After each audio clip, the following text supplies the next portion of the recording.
नमस्कार दोस्तों, मैं गौरव स्वागत करता हूं आप सबका आपके अपने परिवार स्वाध्याय श्री में। आशा करता हूं कि आप लोग बहुत अच्छे होंगे और अच्छे से अपनी पढ़ाई कर रहे होंगे। अब तक हमने जो वाक्य के जितने टॉपिक हमने पढ़े हैं लगभग सब कंप्लीट हो चुके हैं। और अब तक हमने वाक्य को देखा था कि वाक्य रचना के आधार पर कितने प्रकार के होते हैं। वाक्य रचना के आधार पर 3 प्रकार के होते हैं, सरल, मिश्र और संयुक्त वाक्य। वाक्य की डेफिनेशन जो मैंने आपको अच्छे से बता दी थी कि शब्दों के व्यवस्थित समूह, शब्दों का व्यवस्थित समूह जिसका कोई एक पूर्ण अर्थ होता है क्या कहलाता है? वाक्य कहलाता है। और वाक्य विश्लेषण को भी मैंने आपको अच्छे से बता दिया था। अब हम देखते हैं, मैंने आपको संयुक्त और सरल और मिश्र वाक्य के बारे में भी बताया था कि उनकी पहचान लगभग क्या होती है। अब हम देखते हैं अब हमारा जो अगला टॉपिक होगा इसी में ही वाक्य में हमारा टॉपिक होगा क्या, आपका वाक्य की प्रकार। वाक्य के रचना के आधार पर तो हमने देख लिए थे। वाक्य के अर्थ के आधार पर वाक्य के प्रकार क्या, अर्थ के आधार पर वाक्य के प्रकार क्या, अर्थ के आधार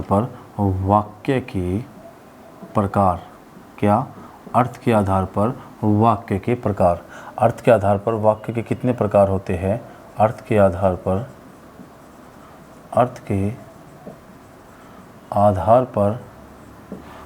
वाक्य के 8 प्रकार होते हैं। कितने? 8 प्रकार होते हैं। 8 प्रकार होते हैं। अर्थ के आधार पर वाक्य के कितने प्रकार होते हैं? 8 प्रकार होते हैं, जिसमें नंबर 1 पर क्या होगा? विधिवाचक। क्या होगा? विधिवाचक। क्या होगा? विधिवाचक। ठीक है, विधिवाचक वाक्य। और नंबर 2 पर क्या होगा आपका? नंबर 2 पर आपका होगा निषेध। क्या? निषेधवाचक। निषेधवाचक वाक्य। नंबर 3 पर आपका क्या होगा? आज्ञा। क्या? आज्ञावाचक। आज्ञावाचक वाक्य। नंबर 4 पर क्या होगा? विस्मय। क्या? विस्मयवाचक वाक्य। ठीक है, नंबर 5 पर क्या होगा? नंबर 5 पर होगा संदेह।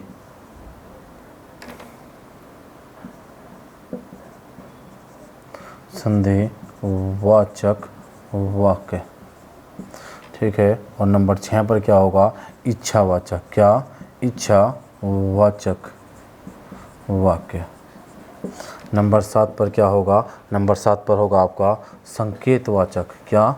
संकेतवाचक वाक्य। और नंबर 8 पर क्या होगा? नंबर 8 पर आपका होगा प्रश्नवाचक वाक्य। प्रश्नवाचक वाक्य। क्या हुआ? नंबर 8 पर क्या हुआ आपका? नंबर 8 पर होगा प्रश्नवाचक वाक्य। अब लोग आपने देखा ना कि अर्थ के आधार पर वाक्य के कितने प्रकार है? अर्थ के आधार पर वाक्य के 8 प्रकार है। कितने? 8 प्रकार। विधिवाचक, निषेधवाचक, आज्ञावाचक, विस्मयवाचक, संदेहवाचक, इच्छावाचक, संकेतवाचक और प्रश्नवाचक। कितने प्रकार हुए? 8 प्रकार हुए। किसके आधार पर? अर्थ के आधार पर। अर्थ के आधार पर कितने प्रकार हुए? 8 प्रकार हुए। अभी हम अच्छे से देखते हैं क्योंकि आपके एग्ज़ाम में यहाँ से क्वेश्चन बनता है। आपके एग्ज़ाम में यहाँ से क्वेश्चन बनता है, ठीक है ना, कि अर्थ के आधार आपसे पूछ लेगा कि अर्थ के आधार पर वाक्य के कितने प्रकार होते हैं। कि अर्थ के आधार पर वाक्य के कितने प्रकार होते हैं आपको बताना है 8। और वो पूछ सकता है कि इनमें से कौन सा नहीं होता। ठीक है, तो हम देखते हैं आपका नंबर 1 विधिवाचक।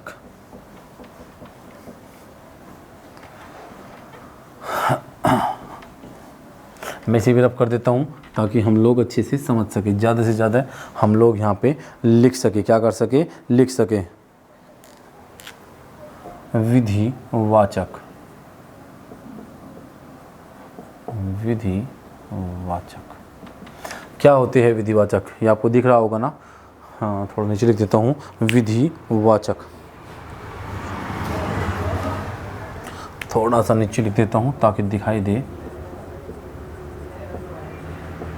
विधिवाचक क्या होते हैं? विधिवाचक विधिवाचक होते हैं कि वे वाक्य जिसमें हमें किसी कार्य का होना पाया जाता है। वे वाक्य जिसमें किसी बात या कार्य के होने का बोध होता है। क्या होता है? वे वाक्य लिखिए वे वाक्य जिसमें किसी कार्य के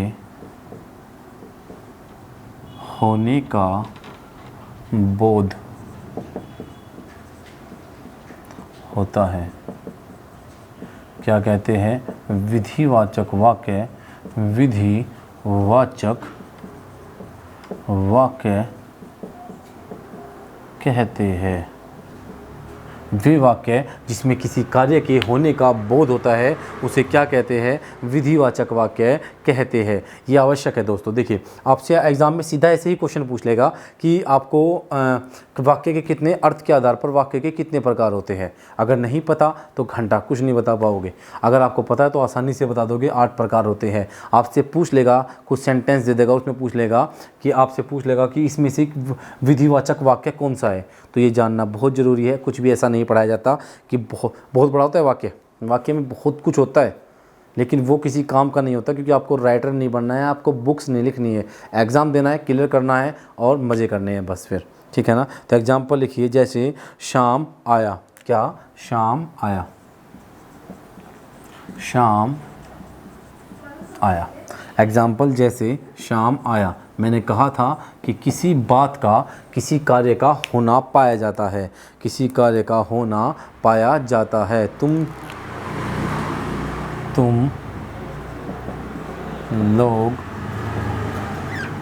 लोग जा रहे हो। तुम लोग जा रहे हो। तुम लोग जा रहे हो। तुम लोग जा रहे हो। राम स्कूल जाता है। क्या? राम स्कूल जाता है। क्या करता है? राम स्कूल जा रहा है। राम स्कूल जा रहा है। मैंने कहा था विधानवाचक वाक्य वे वाक्य होते हैं जिसमें किसी कार्य का होना पाया जाता है।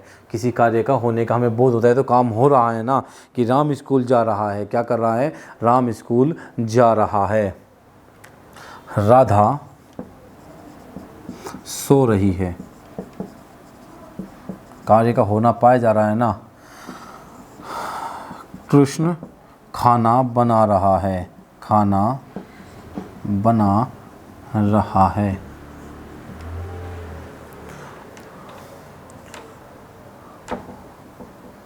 मोहित कल आएगा।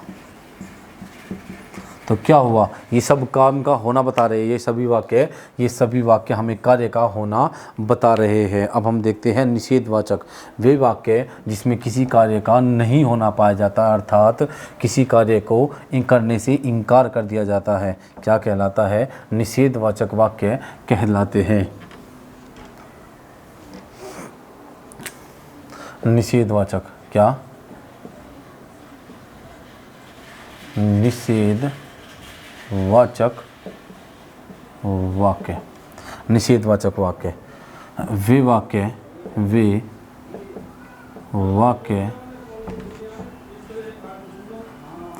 वाक्य जिसमें किसी कार्य के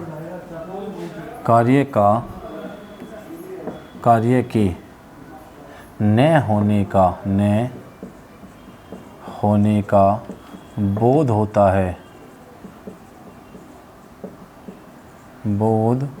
है, या कह सकते हैं वे वाक्य जिसमें किसी कार्य के न होने का बोध होता है, या कह सकते हैं कि कार्य को करने से इनकार कर दिया जाए। इनकार कर दिया जाए। एक बात याद रखना, इसमें हमेशा नहीं आएगा। निषेधवाचक वाक्य होते हैं जिसमें नहीं आता है। क्या? नहीं आता है। नोट करके लिखिए, नहीं। इसमें हमेशा क्या आएगा? इसमें नहीं आता है। नहीं शब्द इसमें हमेशा आता है। जैसे राम नहीं पढ़ता है। क्या? राम नहीं पढ़ता है। जैसे राम नहीं पढ़ता है। निषेध का मतलब ही किसी चीज़ को मना करना होता है। क्या करना होता है? नहीं। नहीं, नहीं इसका मतलब ही नहीं होता है। जहाँ पर भी निषेध लिखा रहता है इसका मतलब मना किया जा रहा है किसी काम को। तो राम नहीं पढ़ता है। मैं यह कार्य नहीं करूँगा। मैं यह कार्य नहीं करूँगा। मैं यह कार्य नहीं करूँगा। मैंने क्या कहा था कि किसी कार्य को करने से इनकार कर दिया जाएगा। क्या कर दिया जाएगा? किसी कार्य को करने से इनकार कर दिया जाएगा। क्या कर दिया जाएगा? किसी कार्य को करने से इनकार कर दिया जाएगा। कह दिया जाएगा कि मैं यह कार्य नहीं करूँगा। मैं घर नहीं जाऊँगा। मैं घर नहीं जाऊँगा। रोहित खाना नहीं खाता। नहीं खाता। रोहित खाना नहीं खाता है। रोहित खाना नहीं खाता है। मैंने क्या कहा था कि वे वाक्य जिसमें किसी कार्य का न होने का बोध होता है, या हम कह सकते हैं जिसमें किसी कार्य को करने से मना कर दिया जाता है, क्या कहलाते हैं? वे कहलाते हैं आपके क्या? निषेधवाचक वाक्य। मैं घर नहीं जाऊंगा मना कर दिया ना, और मैं यह कार्य नहीं करूंगा यहाँ पे मना कर दिया। लेकिन राम नहीं पढ़ता एक कार्य है जिसमें नहीं का प्रयोग किया गया है। कार्य को ना होने का बोध मिलता है। कार्य के न होने का बोध मिलता है। अब हम देखते हैं आपका आज्ञावाचक वाक्य। क्या देखते हैं? आज्ञावाचक वाक्य।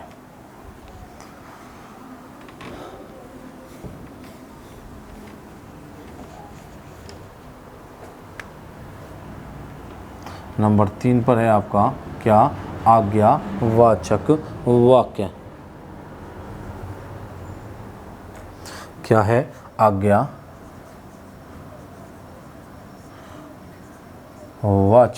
वाक्य। आज्ञावाचक वाक्य क्या होते हैं? वे वाक्य जिसमें किसी कार्य को करने की आज्ञा का बोध होता है। जिसमें किसी कार्य को करने की हमें आज्ञा का बोध होता है। वे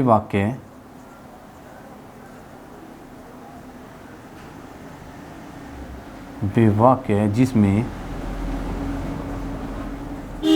किसी कार्य को करने की आज्ञा का बोध, या फिर हम कह सकते हैं ज्ञान होता है। अर्थात हमें एहसास होता है कि कोई हमें आज्ञा दे रहा है। क्या कर रहा है? कोई हमें आज्ञा दे रहा है। ठीक है भाई। वे वाक्य जिसमें हमें किसी कार्य को करने की आज्ञा का बोध होता है। जैसे श्याम पानी लाओ।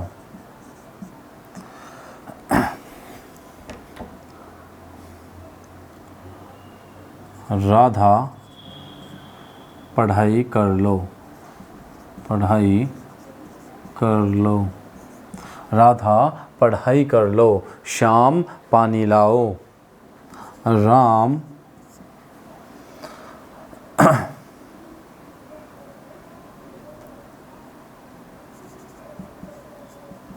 किताब लेकर आओ। भाई किसी ने हमें आज्ञा दी कि राम जाओ और किताब लेकर आओ। क्या? राम या किताब लेकर आओ। या फिर अब राधा को कहा गया कि राधा पढ़ाई कर लो। कोई आज्ञा दे रहा है ना, कोई कह रहा है ना। भाई मैंने आपको कहा कि आप लोग नोट्स बनाइए। आप लोग नोट्स बनाइए। मैंने आपको आज्ञा दी। मैं आपसे बड़ा हूँ, और आज्ञा कौन देता है? बड़ा देता है। कोई आज्ञा बड़ा देता है, छोटा निवेदन करता है, लेकिन कोई बड़ा आज्ञा देता है। जैसे मैं आप लोगों से कहूँ कि चलो खड़े हो जाओ और जाकर बैठकर पढ़ाई कर लो। अगर मैं कहूँ आप लोग यहाँ से खड़े हो जाओ और वहाँ जाकर बैठकर पढ़ाई करो, तो मैंने क्या दी? आप लोगों को आज्ञा दी। क्या दी? आज्ञा दी। ये क्या होते हैं? आज्ञावाचक वाक्य होते हैं। इसमें आपको आज्ञा का अलग से पता लग जाता है। जैसे अगर मैं कहता हूँ कि यहाँ बैठकर पढ़ो, यहाँ बैठकर पढ़ो। अगर मैं आपसे कहता हूँ कि यहाँ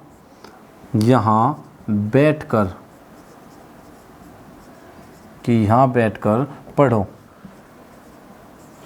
क्या कहा? यहाँ बैठकर पढ़ो। अगर मैंने आपको कहा कि यहाँ बैठकर पढ़ो, इसका मतलब है कि मैं आपको आज्ञा दे रहा हूँ। आज्ञा। आपके माता पिता आपसे कहते हैं कि जल्दी से खड़े हो जाओ, कि जल्दी से खड़े हो जाओ, इतनी लेट तक मत सो। तो माता जी क्या दे रही है? आज्ञा दे रही है, आपको खड़ा होने के लिए कह रही है कि जल्दी से उठ जाओ, जल्दी से उठ जाओ, दिन निकल गया है। माता जी ने कहा कि जल्दी से उठ जाओ, दिन निकल गया है। तो उन्होंने आपको आज्ञा दी है, ना कि निवेदन किया है। निवेदन छोटे करते हैं, बड़े आज्ञा देते हैं। भाई ने कहा कि तुम घर जाओ, बड़े भाई ने कहा कि तुम घर जाओ, अर्थात उन्होंने आपको क्या दी? आज्ञा दी। निषेधवाचक में नहीं का प्रयोग होता था, और क्या था आपका? विधिवाचक में आपका क्या होता था? कार्य का होना पाया जाता है। कार्य लगातार हो रहा है बस नॉर्मली, ठीक है ना। निषेधवाचक में नहीं, विधिवाचक में नहीं का प्रयोग नहीं होगा, और निषेधवाचक में आज्ञा नहीं दी जाएगी। ये बात ध्यान रखनी है, ठीक है ना। आज्ञा दी जाएगी। भाई ने कहा कि उठो और यहाँ से घर जाओ। भाई ने कहा कि घर जाओ, क्या दी? आज्ञा दी, ठीक है ना। तो आज्ञावाचक हो गया। अब हम देखते हैं विस्मय बोधक, विस्मयवाचक। क्या? विस्मयवाचक। क्या देखते हैं? विस्मयवाचक। क्या देखते हैं? विस्मयवाचक। विस्मयवाचक। विस्मयवाचक वाक्य में जब हमें हर्ष, खुशी, दुख, हर्ष का, खुशी का, दुख का, इनका बोध होता है, वे क्या कहलाते हैं? विस्मयवाचक वाक्य कहलाते हैं। वे वाक्य, वे 4 पे आ गए हम। वे वाक्य जिसमें किसी प्रकार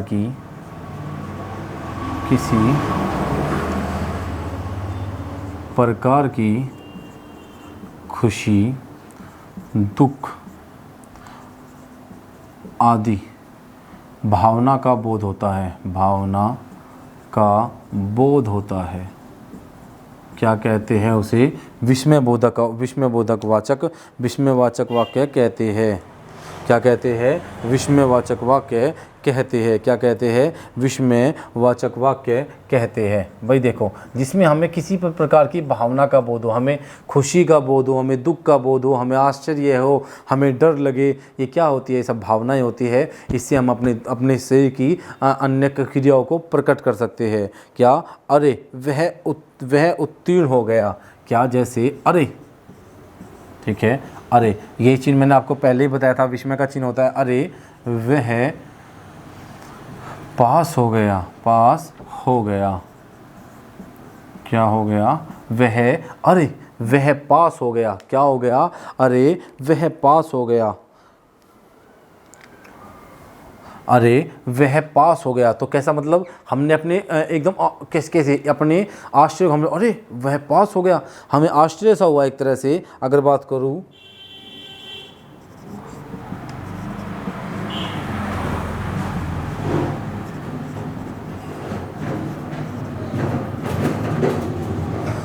क्या हुआ? अगर मैं आपके कहूं, आह कितना सुंदर दृश्य है, आह कितना सुंदर दृश्य है। क्या है? आह कितना सुंदर दृश्य है, कितना सुंदर दृश्य है। क्या? आह कितना सुंदर दृश्य है। ये सब क्या हुए? आपके विस्मयबोधक अव्यय के उदाहरण होते हैं। सबसे आसान होता है जिसमें भी ये निशान मिलेगा आपको, विस्मयबोधक। छुट्टी, टेंशन ही खत्म। सबसे आसान होता है विस्मयबोधक। विस्मयवाचक या विस्मयबोधक अव्यय या विस्मयवाचक, सबका एक ही फंडा होता है। जिसमें ये निशान होगा वो सबसे आसान होगा, जिसमें ये वाला निशान होगा वो सबसे आसान होगा। कैसा? सबसे आसान होगा। दिखाई दे रहा है? अरे वाह कितना सुंदर है। छुट्टी, अपना ये निशान हुआ तो छुट्टी अपना वहीं पे ख़त्म करो खेल, और आपको पहचान हो जाएगी, ठीक है ना। क्योंकि ये हमारे भावों को व्यक्त करते हैं, हमारे दुख, खुशी, आश्चर्य आदि भावों को व्यक्त करते हैं। अब हम देखते हैं नंबर 4 हमने देख लिया, नंबर 5 को हम देखते हैं। 5 पे क्या होगा? 5 पे होगा आपका संदेह, संदेहवाचक। वे वाक्य जिसमें किसी बात पर संदेह, किसी कार्य पर संदेह,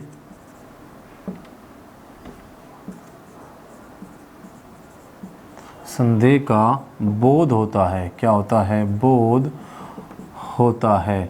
क्या कहते हैं? संदेहवाचक वाक्य कहलाते हैं। क्या कहलाते हैं? संदेहवाचक वाक्य कहलाते हैं। भाई हमें जिसमें किसी बात पर हमें संदेह होगा, क्या होगा? संदेह होगा।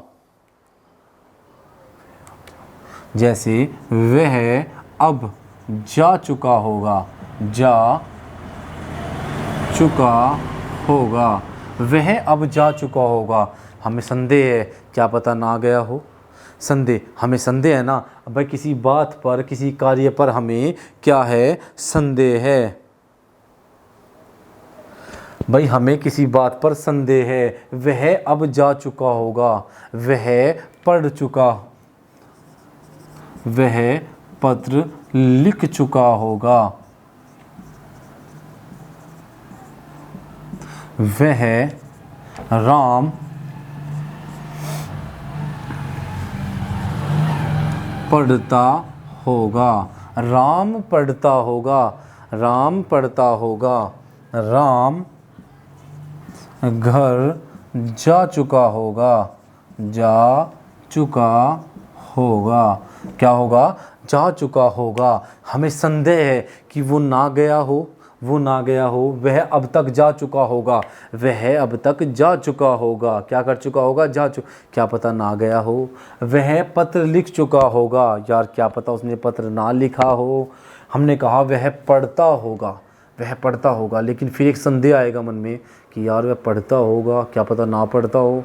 ठीक है ना? राम घर जा चुका होगा, मैंने कहा कि राम तो घर जा चुका होगा अब तक। फिर मन में आया कि क्या पता वो ना गया हो, अब तक वहीं पे हो। ये होता है ना? तो इसमें क्या हुआ? ये संदेहवाचक वाक्य होते हैं। क्या? इसमें हमें संदेह का बोध होता है। इन वाक्य में हमें क्या होता है? संदेह का बोध होता है। ठीक है, ठीक है। अब हम देखते हैं नंबर 6। नंबर 6 पर हमारा क्या होगा? हमारा होगा नंबर 6 पर इच्छावाचक। क्या? इच्छावाचक वाक्य। इच्छावाचक वाक्य वे वाक्य जिसमें किसी कार्य की इच्छा का बोध होता है। वे वाक्य जिसमें किसी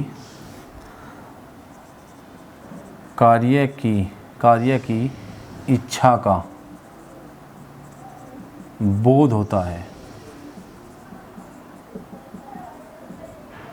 क्या कहते हैं? इच्छावाचक वाक्य कहते हैं। क्या कहते हैं? इच्छावाचक वाक्य कहते हैं। अब एक बात देखिए, हमें किसी कार्य को करने की इच्छा का बोध होगा। ईश्वर आपकी यात्रा सफल करे। जैसे ईश्वर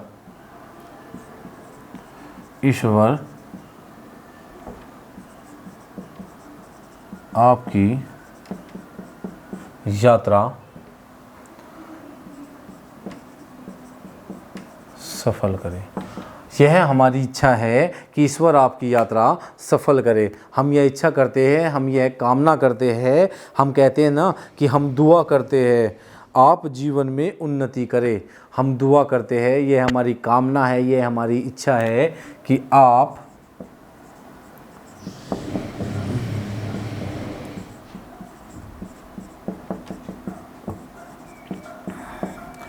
जीवन में उन्नति करें। क्या करें? आप जीवन में उन्नति करें। क्या करें? आप जीवन में उन्नति करें। क्या करें?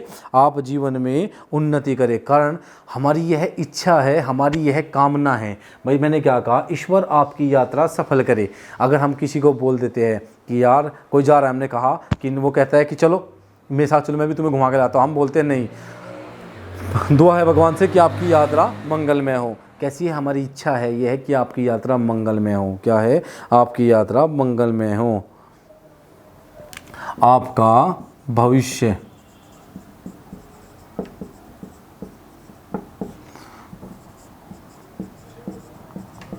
उज्जवल हो। आपका भविष्य उज्जवल हो। हमने कहा कि मेरी यह इच्छा है कि आपका भविष्य उज्जवल हो। जब आप सेंटेंस पढ़ते हो तो अपने आप पता लग जाता है कि आपका भविष्य उज्जवल हो। इसे कामना करना कहते हैं, इसे इच्छा करना कहते हैं। आपके जीवन में उन्नति करें, भाई यह मेरी इच्छा है। सेंटेंस पढ़ोगे, वाक्य पढ़ोगे तो आपको पता चल जाएगा कि कहना क्या चाहता है, ठीक है ना। कितना आसान है ये सब कुछ इतना आसान होता है कि जो इनके डेफिनेशन होती है, जो इनके वर्ड होते हैं जैसे इच्छावाचक, उससे एकदम से पता चल जाता है कि इसका मतलब क्या है। इच्छावाचक हुआ, संकेतवाचक हुआ। संकेतवाचक की अगर हम बात करते हैं, संकेतवाचक वाक्य, देखिए जिसके नाम से ही पता चलता है कि वो किसी संकेत की बात कर रहा है, जिससे किसी प्रकार के इशारे का बोध होता है हमें। भाई हमें किसी ना किसी प्रकार के इशारे का, संकेत का बोध ही तो होता है, इससे नाम से पता चलता है। वे वाक्य जिससे किसी प्रकार के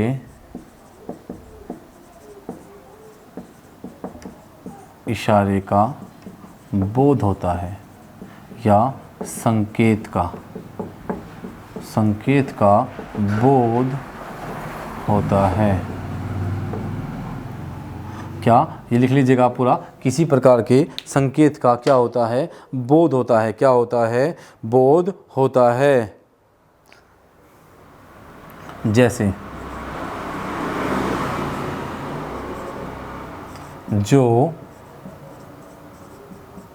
जो परिश्रम करेगा वह सफल होगा। क्या होगा, सफल होगा। जो परिश्रम करेगा वह सफल होगा। यह क्या है, यह एक संकेत दिया गया है। क्या दिया गया है, एक संकेत दे दिया कि जो परिश्रम करेगा सफल भी वही होगा, ठीक है ना। यह क्या हुआ, एक संकेत दे दिया कि अगर परिश्रम नहीं करोगे तो सफल भी नहीं होगे। संकेत दे दिया पहले ही, भाई परिश्रम कर लो तो सफल हो जाओगे। मैंने संकेत दे दिया, अपनी तरफ से इशारा दे दिया। इसका मतलब है कि मैं कह रहा हूँ कि सफल परिश्रम कर लो तो सफल हो जाओगे। क्या हो जाओगे, सफल हो जाओगे। अगर वर्षा होगी तो फसल भी अच्छी होगी। तो फसल भी अच्छी होगी। ये कैसा वाक्य है, ये मिश्र वाक्य है। कैसा वाक्य है, ये मिश्र वाक्य है। लेकिन फिर भी ये क्या है, संकेत दे दिया गया कि अगर फसल अच्छी होगी, अगर वर्षा होगी तो फसल अच्छी होगी। अगर वर्षा होगी तो फसल अच्छी होगी। अगर तुम स्कूल जाओगे तो सफल हो जाओगे। अगर तुम पढ़ाई करोगे तो सफल हो जाओगे। अगर तुम पढ़ाई करोगे तो सफल हो जाओगे। क्या, अगर तुम पढ़ाई करोगे तो क्या हो जाओगे, सफल हो जाओगे। क्या दे दिया, संकेत दे दिया। ये आपको समझ में आया होगा ना, ठीक है। संकेत इसके नाम से पता चलता है और सेंटेंस को पढ़ते बहुत आराम से इसे समझ सकते हैं हम। इतना कुछ हार्ड होता नहीं है। थोड़ा सा डेफिनेशन और 2-3 बार अभ्यास आपने किया तो हो जाएगा। क्या हो जाएगा। और प्रश्नवाचक का क्या होता है, प्रश्नवाचक वाक्य। भाई प्रश्नवाचक वाक्य कौन से होते हैं, प्रश्नवाचक वाक्य वे होते हैं जिसमें किसी प्रश्न का बोध होता है हमें, जिसमें किसी प्रश्न के पूछे जाने का बोध होता है। वे वाक्य जिसमें किसी प्रश्न के पूछे जाने का बोध होता है। क्या होता है, बोध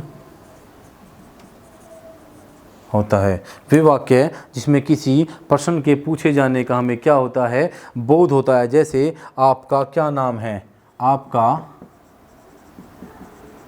क्या नाम है, और ये चिन्ह हमेशा आएगा। बस खत्म।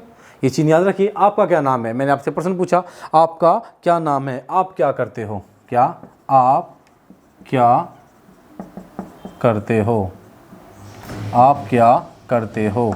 मैंने आपसे पूछा आप कहाँ रहते हो, आप कहाँ रहते हो, आप कहाँ पर घूम कर आए हो, राम कल कहाँ गया था। मैंने आपसे प्रश्न पूछा, राम कल कहाँ गया था, आप कल कहाँ गए थे, आप कल कहाँ जाओगे। ये सब क्या होते हैं, प्रश्नवाचक वाक्य, और बाद में प्रश्न का चिन्ह तो आता ही है। इसमें तो कुछ दोहराया नहीं है कि प्रश्न का चिन्ह नहीं आएगा। ठीक है, तो आज के लिए हम इतना ही रखेंगे। अगर आपको क्लास अच्छी लगी है तो लाइक करें, शेयर करें और सब्सक्राइब करें। अगर आपको लगता है कि आप ये पढ़ाया आपकी समझ में आ रहा है, आपके काम का है, तो लाइक करें, शेयर करें और सब्सक्राइब करें। अपने दोस्तों तक पहुंचाइए, सब्सक्राइबर बढ़ाइए ताकि आपका परिवार बड़ा हो सके। धन्यवाद दोस्तों।